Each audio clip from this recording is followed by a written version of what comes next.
म्हाताऱ्याला बी असतंय मन प्रेम करू नये का त्यानं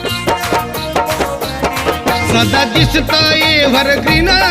देठ हिरवा पिकलं पान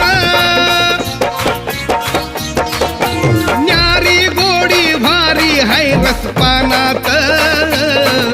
न्यारी गोडी भारी हाय रसपानात लवकरावं वाटतंय ग आता म्हातारपणात लवकरावं वाटतंय ग